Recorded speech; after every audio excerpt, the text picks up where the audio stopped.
I think we haven't really performed all year, if the truth be told. And we were always trying to figure when were Kerry actually going to click into gear, when was it going to happen.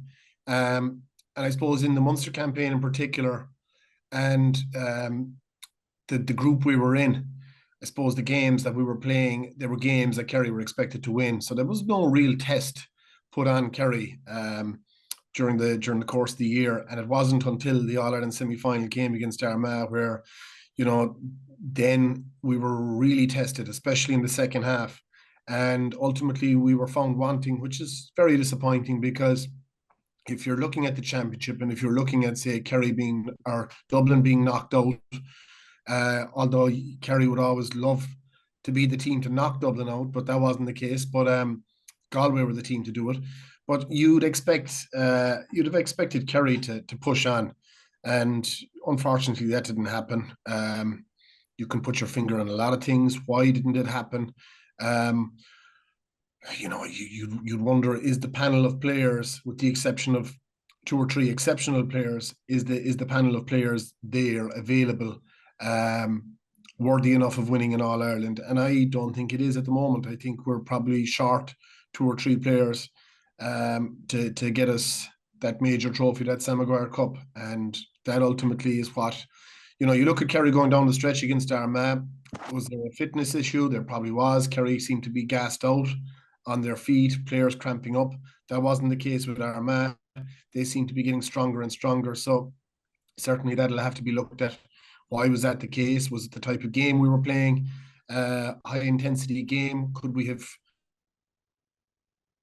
There's lots of things that you kind of look back and say, we possibly should have changed things around a small bit. I'm of the view that maybe we should have brought David Clifford out a bit. Maybe switched himself from Paddy. Would Armagh then have played with a sweeper? Would they have been defensive? So, and would that have given David more, would it have given him more, I suppose, freedom out the field? And, from that point of view, look, we'll always be guessing what if. Unfortunately, we didn't deserve it. And Armagh deserved it, and they're fully deserved to be going into an All-Ireland final against Galway. Dylan McHugh. I was actually at the Galway's Connacht Championship game against London in Ruislip. And okay, you'll say London is a weaker opposition, but I was very impressed with Galway that day. I was very impressed with their half backline in particular. And Dylan McHugh was the star man for me in that half backline. Again, I'll say it is London, it is a weaker opposition, but just the way that he was able to break the line. And I always say it's so important for a half back that you can get up the field. The way the game has changed and evolved, you get bodies back behind the ball. If you have a player that can break that line, like Dylan McHugh can do to great effect, I think that it's so hard to stop a player like that. And he can also put quick ball into the inside line. To me, he has been by far the player of the year. If I was looking at another player, you'd have to say Conor Turbett from Armagh. He's been exceptional. Has really led the line for Armagh. Go-to player inside. And, I suppose in any year, the final has a huge part to play in it. You saw 2 years ago David Clifford and Shane Walsh giving an exhibition, and David Clifford ultimately winning the player of the year as a result of that. And like, I'm sure if Shane Walsh was to give an exhibition like he gave 2 years ago, there's no doubt but that he would put himself in that bracket. He's a bit off it yet, but the last day I think Rian O'Neill really stood up. And I think just his catching, his kicking, we were waiting for that to happen all year from him, and he really did it the last day. So if I was listing it, I would say I would go with Dylan McHugh 1, Conor Turbett 2, and I think Rian is after putting himself in a position where he's now possibly 3. So a big final from any of those, and it could be anyone's.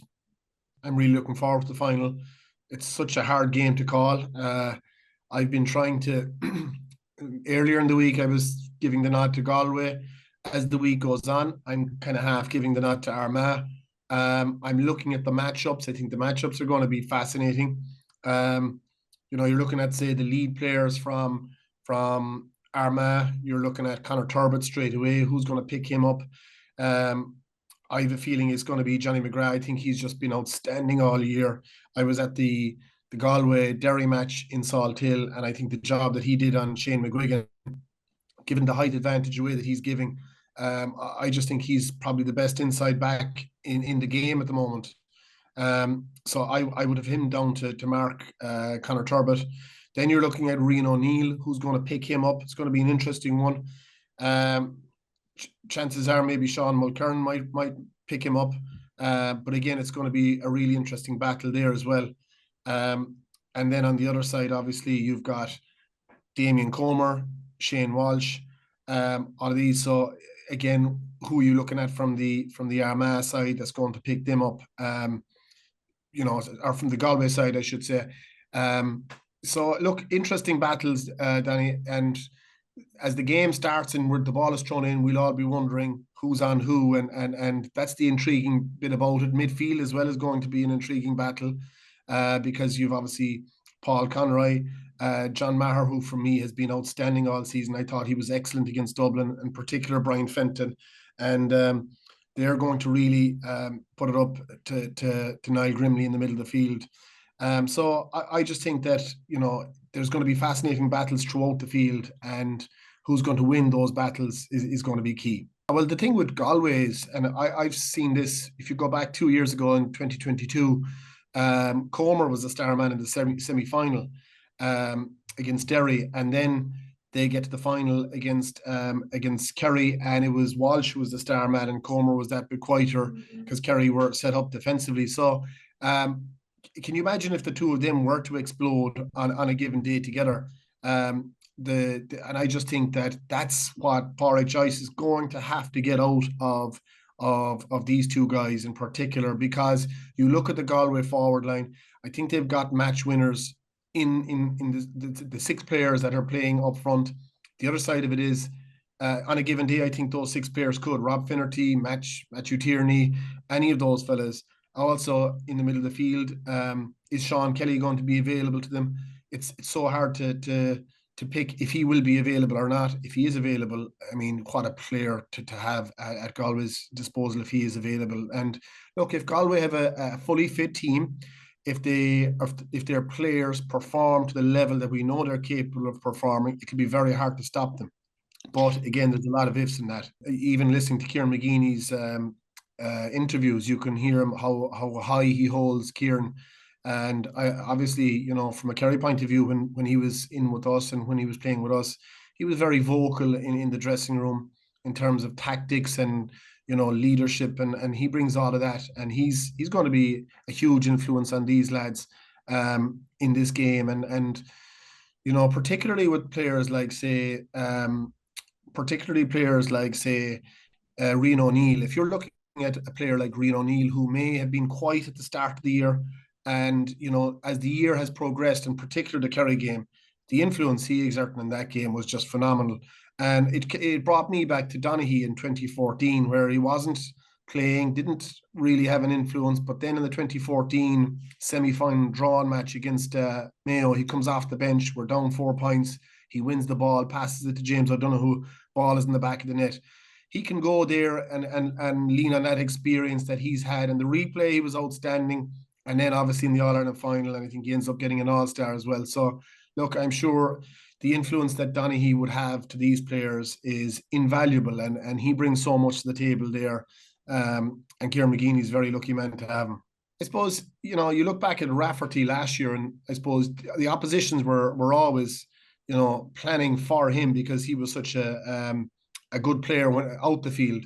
Blaine Hughes has come in this year, and he's just been incredible. And I think his kickouts in the semi-final, particularly going down the stretch in extra time when Kerry were putting a huge press, he's brought it to a new level now.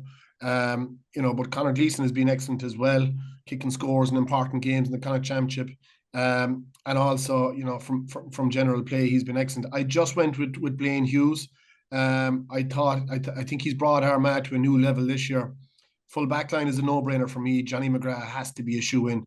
He's an incredible inside back. I'd watch him all day long in terms of his defensive duties, and he never neglects those duties, and he's always the go-to man to to put on, the opposition danger man.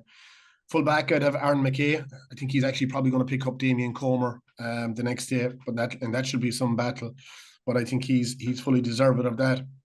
And in the other corner, I've gone with Jack Glynn, who got Young Player of the Year in 2022, was injured last year, but is back in. And again, you're talking about comfortable players that can play in the inside line, and he's that player. In the half-back line, I've mentioned it already. Dylan McHugh, for me, has been the standout player. You look at players in the standout positions, and for me, the half-backs this year, you're looking at Brian O'Begley from Kerry, Padraig Joyce from Donegal, but Dylan McHugh has just brought it to a completely new level where I just think, he has been the top half-back in the country. And I've gone with Liam Silk at 6 and Barry McCambridge at 7. Barry McCambridge was marking David Clifford, obviously, and outscored him from general play and has kicked 2-2 in the last 2 games, which is huge. Middle of the field was really tough. I went with John Maher and Niall Grimley. Look, Maher, for me, I think he's so underrated. I think the Dublin game in particular, he was just at it all day long. He was well able. He was at the end of everything that Galway did right. So himself and Grimley for me. The half forwards, I went with Rian O'Neill. He's really upped his game the last day out, which is great for Armagh, just coming good at the right time. Shane Walsh, centre forward, and Killian McDade. Talking about match winners, McDade, what a player to have. The 2022 All-Ireland final, and he's been riddled with injuries in the last year or so with club and inter-county, and you go back to, say, 2 years ago, 4 points from midfield in the All-Ireland final. He's a man for the big game, and again, I'm talking about players to stand up. If he has a big game for Galway on Sunday, it's hard to see past Galway. And the inside line, I'm going with Rob Finnerty. I'm going with Conor Turbett, and I'm going with Rory Grugan. That's my 15. I think they're the best. You look at it, and I've left out Aidan Farker, who's just an outstanding talent. But it's I just had the likes of Barry McCambridge and Liam Silk there before him, and obviously Dylan McHugh. So there's obviously fellas that I have left out that would make any team, But that's the 15 that I've gone with. So I think the breakdown is it 8-7, 1, 2, 3, 4, 5, 6, 7. Yeah, eight for Galway and 7 for Armagh. See, this is it. I'm not so sure, because the way that Armagh went after the semi-final, went after the big players from Kerry, they had their homework done. I just feel that there's a game in them. I think McGeeney knows that Armagh don't get to many finals.